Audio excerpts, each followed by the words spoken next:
안녕하세요. 브레인업TV입니다. 브레인업TV는 아이들의 정신적으로 힘들어하는 질환에 대한 정보를 나누는 채널입니다. 그리고 저는 한방신경정신과 박사이자 한의사인 천정호입니다.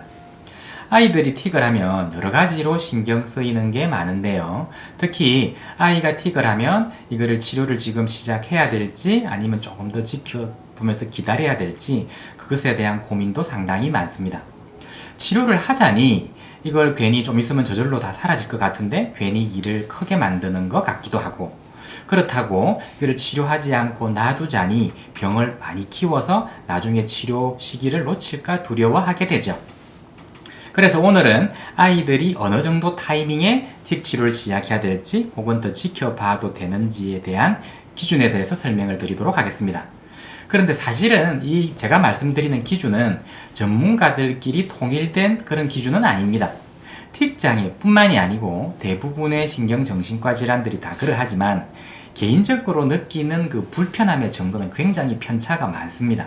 그렇기 때문에 본인이 견디기가 많이 힘들면 치료를 받으면 되고, 그렇게 크게 불편하지 않으면 굳이 치료를 받지 않으셔도 됩니다.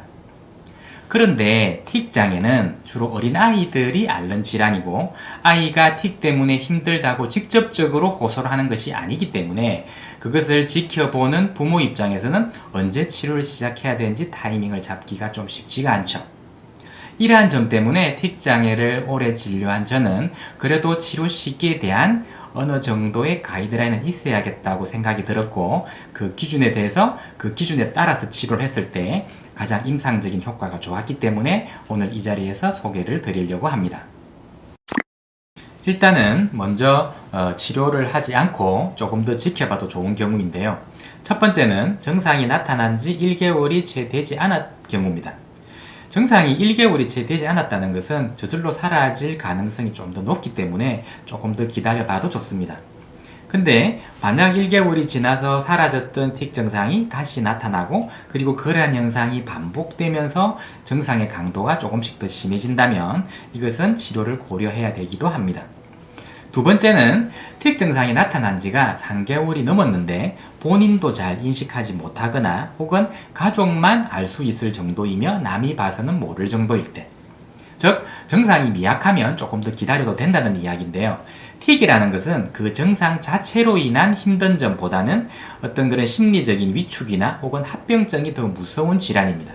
그런데 본인이 잘 인식하지 못할 정도라면 그런 합병증이나 그런 것이 없기 때문에 조금 더 기다려봐도 된다는 것이죠. 세 번째는 증상이 매우 심한데도 불구하고 본인이나 가족이 그것에 대해서 불편을 느끼지 않는 경우입니다. 이런 경우가 있을까 싶은데, 증상이 아무리 심하더라도 본인이 불편하지 않다면, 그리고 가족이 불편하지 않다면, 심리적인 부담도 없다면 굳이 치료하지 않으셔도 됩니다. 성인 틱의 경우는 워낙 틱을 오래 앓다 보면 그 자체에 익숙해져서 틱을 하지 않는 상황 자체를 본인은 잘 모를 정도로 그 자체가 내 몸 일부가 된 거죠. 그런 경우는 본인이 별로 불편하지 않다고 느끼는데, 오히려 도리어 같이 사는 배우자가, 결혼하고 나서 배우자가 그것 때문에 불편해서 그 틱 하는 성인 환자분을 데리고 모시고 오는 경우가 있는데, 본인이 불편하지 않다면 굳이 치료를 할 필요는 없습니다. 반대로 적극적으로 치료를 고려해야 되는 경우도 있습니다. 첫 번째는 증상이 나타난 지가 1개월이 채 되지 않았지만 그 증상의 강도가 심해서 통증을 느끼거나 혹은 사고의 위험이 있는 경우입니다. 대부분의 틱은 증상이 아주 약하게 시작되다가 점점 심해지는 경우, 혹은 증상이 나타났다가 사라졌다가 또 조금 나타났다가 이렇게 계단식으로 해서 심해지는 경우가 많은데, 아무런 증상이 없는 상태에서 갑자기 큰 증상이 뻥 하고 생기거나 약하게 증상이 쭉 있다가 갑자기 증상이 확 튀어오르는 경우가 있습니다. 예를 들자면 고개를 계속 젖혀서 목에 통증을 느끼거나, 혹은 밤에 자려고 누웠는데 배가 불룩불룩 계속하면 밤에 잠을 잘 이루기 힘든 경우도 있습니다. 이런 경우는 사실 응급 상황에 속하기 때문에 이때는 치료를 서둘러야 합니다. 두 번째, 틱 증상이 발생한 지 3개월이 넘었는데 증상이 사라지지 않고 타인이 봐도 인식할 수 있을 정도라면 치료를 고려해야 됩니다.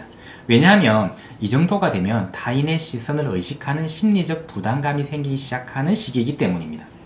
가벼운 틱은 1, 2개월 정도 된 틱은 증상이 사라지는 경우가 많은데 시간이 점점 지나서 3개월이 넘어가기 시작하면 다른 사람의 시선을 느끼고 눈치를 보기 시작해요.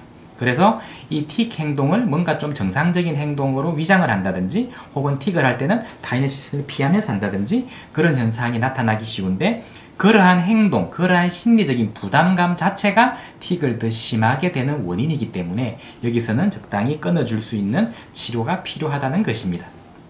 세 번째는 증상이 비록 강하지 않다고 하더라도 증상이 발생한 지 1년이 넘었다면 치료를 고려해 봐야 됩니다. 치료 증상이 나타난 지 1년이 넘었다는 것은 저절로 사라질 가능성이 매우 낮다는 것이고 그리고 1년이 넘었다는 것은 내 몸의 일부가 되어 간다는 것이고 그 증상은 계속 고착화되어서 나중에 치료가 더 힘들어질 수도 있기 때문에 비록 가볍다고 하더라도 1년이 경과된 틱은 치료를 하는 것이 좋습니다. 틱이라는 것은 그 증상의 종류도 아주 다양하고 개인이 느끼는 불편함의 정도도 다양하기 때문에 어느 타이밍에 치료를 해야 되는가에 대한 고민이 많을 수밖에 없어서 오늘은 틱 장애의 치료 시기에 대한 기준에 대해서 설명을 드렸습니다. 오늘은 여기까지입니다. 브레인업 TV의 전정호였습니다. 감사합니다.